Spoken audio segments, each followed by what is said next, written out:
Დაახლა ქვეყნის ფარგლებს განვითარებული მოვლენების შერ სარქისიანმა სომხეთის საპრეზიდენტო არჩევნები მოიგო, თუმცა ოფიციალურ შედეგებს ოპოზიცია უნდობლობას უცხადებს. ერევანში თავისუფლების მოედანზე ხვალ საპროტესტო აქცია გაიმართება. დღეს კი ოპოზიციის ლიდერმა რაფი ოვანესიანმა მხარდამჭერებს ხმების დაცვის პირობა მისცა. პრეზიდენტობის კანდიდატის კომენტარი სპეციალურად ქრონიკისთვის ნახეთ შორინა ცხოვრებაშვილისა და სანდრო ჯოფალაკიანის რეპორტაჟში. ამ ხალხმა გუშინ ხმა რაფი ოვანესიანს მისცა. დღეს მის მოსასმენად შეიკრიბა. პარტია მემკვიდრეობის ლიდერმა ქვეყნის მოქმედ პრეზიდენტს ულტიმატუმით მიმართა. სერჟ სარქისიანთან ხელისუფლების გადაცემის საკითხის განხილვას ითხოვს.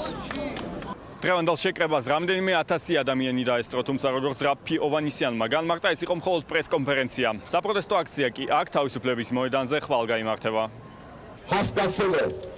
გუშინ ხალხმა მოიპოვა გამარჯვება. მე მინდა ხვალ მოვიდეთ თქვენთან 17 საათზე და გითხრათ, რომ სერჟ სარქისიანმა მომილოცა საპრეზიდენტო არჩევნებში გამარჯვება. თუმცა შეკრებილთა ნაწილს ეჭვი ეპარება, რომ არჩევნების შედეგები გადაიხედება.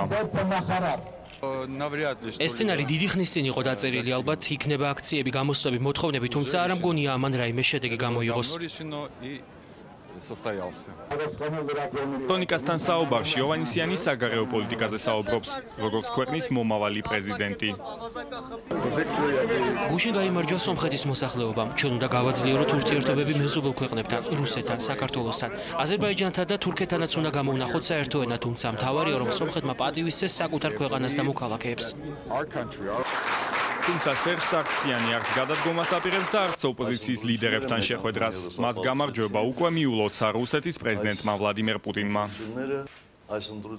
მე მადლობას ვუხდი ჩვენ საზოგადოებას, ჩვენ მხარდამჭერებს.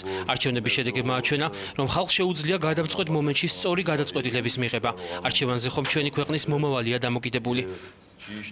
არჩევნების შედეგები საერთაშორისო დამკვირვებლებმა აღიარეს. ერთ-ერთი პრესკონფერენციის დროს დარბაზში უკმაყოფილო მოქალაქეები შეიჭრნენ.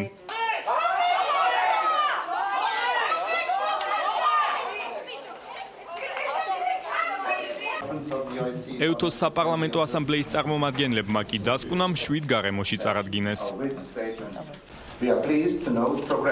საარჩევნო კამპანიამ 7 გარემოში ჩატარდა. ერთი გამონაკლისის გარდა გულისხმობ ერთ-ერთ კანდიდატზე თავდასხმას. შეინიშნება პროგრესი წინა საპრეზიდენტო არჩევნებთან შედარებით.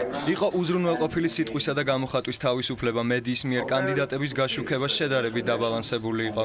არსებობდა კონკურენციის კანდიდატებს შორის დებატების ნაკლებობა. მოქალაქეებისთვის საკმაოდ ძნელი იყო პოლიტიკურ პლატფორმებს შორის არჩევანის გაკეთება.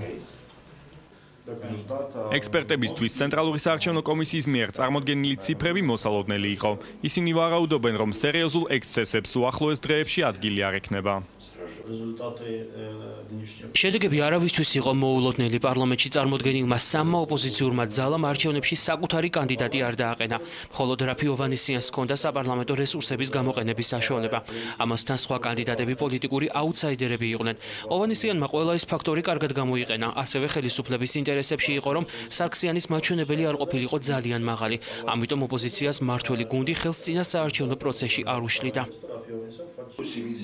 მოქმედი პრეზიდენტი ხმების 70%-მდე დააგროვებდა. რაც შეეხება რაფი ოვანესიანს, პირადად მე უფრო დაბალ მაჩვენებელს ველოდებოდი 30-32%-ს. რა იქნება არჩევნების შემდეგ, დამკვირვებლები გააკეთებენ განცხადებებს, სწავლენ და პოლიტიკური ცხოვრება გაგრძელდება. ის სცენარი, რომელიც იყო 2008 წელს, შეტაკებები არჩევნების შემდეგ, მოვლენათა ასეთ განვითარებას მე გამოვრიცხავ.